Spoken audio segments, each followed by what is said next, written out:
सृष्टि के निर्माण काल से मानव हमेशा से एक खोज में, जीवन के लक्ष्य में लगा रहा और उसने 4 आश्रम को सबसे उत्तम आधार बनाया। ब्रह्मचर्य, गृहस्थ, वानप्रस्थ और सन्यास। ब्रह्मचर्य वे जो शिक्षा, शोध गुरु के आश्रम में रहकर या गुरु के सानिध्य में रहकर प्राप्त किए, ब्रह्म की रक्षा किए। बाल्यावस्था क्या होता है कि बहुत ही नादान, निष्कपट होता है, इसलिए वो बहुत जल्दी किसी भी चीज़ को संग्रह कर लेता है, खोज लेता है। तो वह अवस्था एक उम्र के दायरे तक सीमित किया गया, उसमें ब्रह्मचर्य नाम दिया गया उसे। दूसरा नाम गृहस्थ, जिसमें गर्भधारण, संतान उत्पत्ति और धनोपार्जन आदि की बात आई। कुल मिलाकर परिवार को चलाने की, आगे बढ़ाने की। फिर आया वानप्रस्थ। अपने जिम्मेदारियों के निर्वहन के पश्चात एक बड़ी जिम्मेदारी जो सिर्फ परिवार तक सीमित नहीं रहती है, समाज और राष्ट्र के कल्याण के लिए वन में रहने वाला या एकांत में रहने वाला, जो इस सृष्टि को कुछ दे सके, ऐसी भावना वाला, एकाग्रचित रह करके तपोबल से संसार को कुछ देने की क्षमता रखने वाला, वह वानप्रस्थ ही बना। वानप्रस्थ में रहने वाले लोग ऐसे ही होते हैं। और अंतिम चरण सन्यास। सन्यास का मतलब यह शरीर किसी को कष्ट न दे, लेकिन यह शरीर, इसका रोम रोम किसी के काम आ जाए, सर्वोच्च ज्ञान किसी के काम आ जाए, शोध का परिणाम, सीधे शब्दों में कहें तो अच्छा रहेगा कि शोध का परिणाम सन्यास। यहीं से मोक्ष की उत्पत्ति होती है। आज कलयुग के वर्तमान समय में वर्णावस्था, आश्रम अवस्था दूषित हो रही है, लेकिन ऐसा नहीं है कि इसका पालन नहीं किया जा सकता है। खांटी, घसीटी, घिसी पिटी सोच वाले लोग ये नहीं कर सकते हैं, लेकिन जो सचमुच राष्ट्र कल्याण, आत्म कल्याण, जन कल्याण, इस भावना से जुड़े हुए हैं, मानव सेवा खलु धर्म, इस भाव से जीते हैं, वो कर सकते हैं और करते भी हैं। गुरु आश्रम अर्थात वो जो विद्या अध्ययन कर रहे हैं, उनके लिए वे एकाग्रचित होकर जन कल्याण की कामना से अध्ययन करें। गृहस्थ, घर में रहने वाले सकारात्मक ऊर्जा के साथ परिवार का उत्तम भरण पोषण करें। वानप्रस्थी, आराम से सांसारिक क्षेत्र में किस प्रकार के शोध से जन कल्याण किया जा सकता है पर कार्य करें।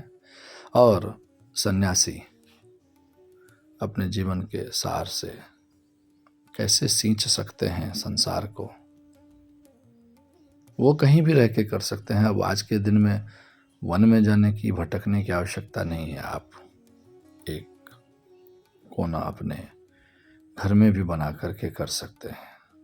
हाँ, कुछ चीज़ें जो मंत्र, तंत्र, यंत्र आदि से संबंधित है, उसके लिए आप वर्तमान में वानप्रस्थ के लिए विशेष रूप से मैं कहना चाहता हूँ, सन्यासियों के लिए कहना चाहता हूँ, क्योंकि आज किसी वन में या जंगल में जाके रहना मुश्किल है, क्योंकि यहाँ पर प्रजातंत्र भ्रष्टतंत्र की तरह कार्य कर रहा है। तो ऐसे में आपको एक तरीका निकालना होगा, और बेहतर तरीका है कि आप किसी एकांत जगह को चुनें, फार्म हाउस, खेत खलिहान और ऐसी जगह पर जीवन निर्वाह करते हुए जन कल्याण के कार्य करें। समाज में रहने वाले वे बूढ़े बुजुर्ग जो वर्णावस्था, वर्णाश्रम और शास्त्र को सिर्फ परंपरा में घिसी पिटी परंपरा की दृष्टि से देखते हैं, वो अपने सोच को सुधारें। सिर्फ गृहस्थ में रह करके बुढ़ापा काट रहे व्यक्ति को वानप्रस्थ का अ आ ई भी नहीं पता है और ना हो सकता है। और मैं ऐसे लोगों को कहूँगा कि वो परंपरा से उन्नत प्रकार से आगे बढ़ने वाले लोगों को रोक टोक ना करें। शोध का और सांसारिक लाभ प्राप्त कराने में, शोध का जो परिणाम है उसे परोसने में कोई अगर आपसे ज्ञान में ज़्यादा आगे है तो उसे सहयोग करें, ना कि उसको झिंगुर की तरह टांग खींचने की कोशिश करें। और वानप्रस्थी एवं सन्यासियों से इतना ही कहूँगा कि आप 4 लोग क्या कह रहे हैं उस पर ध्यान देने के बजाय अपने शोध पर ध्यान दें, और संसार के लिए आप जो कर रहे हैं वह करते रहें निरंतर। किसी को व्याख्या देने की आवश्यकता नहीं है। सबसे बड़ा रोग क्या कहेंगे लोग, तो 4 लोग के बात बताई, इनसे तो आप ऊपर उठ चुके हैं, इसलिए तो आप वर्णावस्था में, वर्णाश्रम की अवस्था में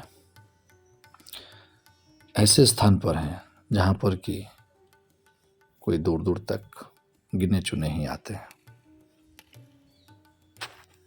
4 लोगों को यह बताना चाहूँगा जो झिंगुर की तरह जिंदगी जीते हैं वो मानव जीवन को सफल करें। जो विद्यार्थी विद्या अध्ययन करने वाले हैं वो सभी का सम्मान करें। जब गृहस्थी हैं तो वो अपने से ऊपर यानी कि वानप्रस्थी और गृहस्थ का नमन करें, और जो वानप्रस्थ हैं वो सन्यास का नमन करें, और सन्यासी ईश्वर का नमन करें।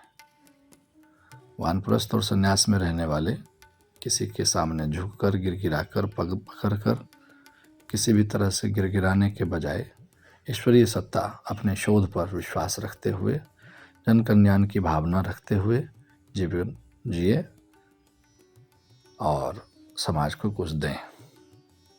कलयुग के प्रभाव, कलयुग काल में बहुत से कटपिंगल करने वाले लोग हैं जो खुद करते तो कुछ नहीं है और दूसरे की अटारी पर बैठकर जैसे कौवा काँव काँव करता है वैसे काक उच्चारण करते रहते हैं। तो जो कर रहे हैं उन्हें करने दीजिए, और जो कर रहे हैं उन्हें कहूँगा कि उन्हें काँव काँव करते रहने दीजिए, आप अपना कार्य कीजिए, ताकि आपका शोध मानव विकास के क्रम में एक नींव का पत्थर साबित होए। आपका शोध जन कल्याण के लिए एक अद्भुत अविस्मरणीय शोध साबित होए जो किसी के काम आए। विशेष हमेशा 4 को स्मरण रखिए: ब्रह्मचर्य, गृहस्थ, वानप्रस्थ और सन्यास। अर्थ, धर्म, काम, मोक्ष। ऋग्वेद, यजुर्वेद, सामवेद, अथर्ववेद। साम दाम दंड भेद। ब्राह्मण, क्षत्रिय, वैश्य, शूद्र। आगे पीछे दाएं बाएं, पूर्व पश्चिम उत्तर दक्षिण। ये 4 जो मैंने हर जगह लगाए हैं, इसके इशारों को समझें, जीवन को सफल करें। महादेव शंभु। हरि ओम तत्सत।